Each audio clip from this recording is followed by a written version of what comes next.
Kia ora whānau. Hope that everyone are all keeping well and safe at this lockdown. Some thoughts on today's scriptures, the second week of Lent. Today's passage from the book of Genesis recounts the story of Joseph being sold into slavery by his brothers. In the Gospel, Jesus uses a parable to speak of himself to the people. He tells the story of a vineyard owner whose workers have rebelled and killed his messengers. In the end, he sends his son and kills him too. We are the tenants in this parable. God gives us everything we need to make our vineyard flourish. He lets us manage the vineyard as we choose. But we do not own the vineyard, but it is God's. We need to be sensitive to what God desires of us. What fruits will I produce for the Lord? Every one of us has been given a vineyard by God.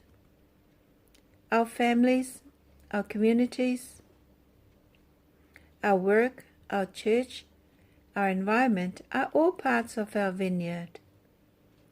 God does not exclude anyone from their vineyard.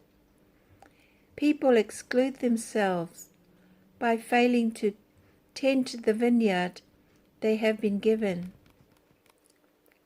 You and I are called by God to produce good fruits in this vineyard.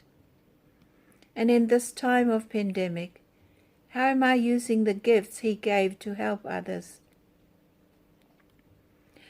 Well, at this time again of our lockdown, small things you can do. Be kind to each other. Ring your family members and check how have they been. Ask if there's anything you can help.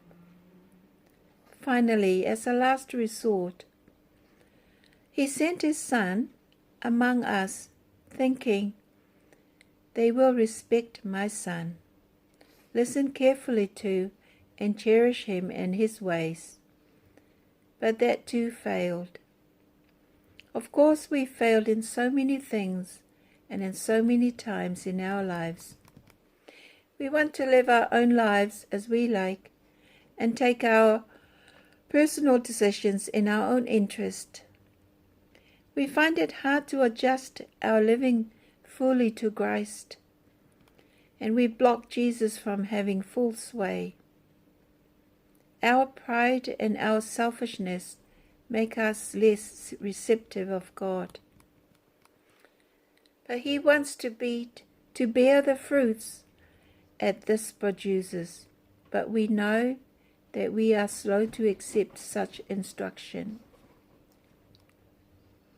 May we continue to trust in the Lord, even in the most challenging times, and realize that Jesus has come to share in our lives, our joyful times, and in trying circumstances. As we pray, Lord, this parable is about the Jews, but also about me. I am the tenant of your vineyard. For me, you have planted and protected a crop, and from me you expect some harvest. The fruit is for you, not for me. I may feel annoyed when you ask, but you are right to expect something of me. Amen.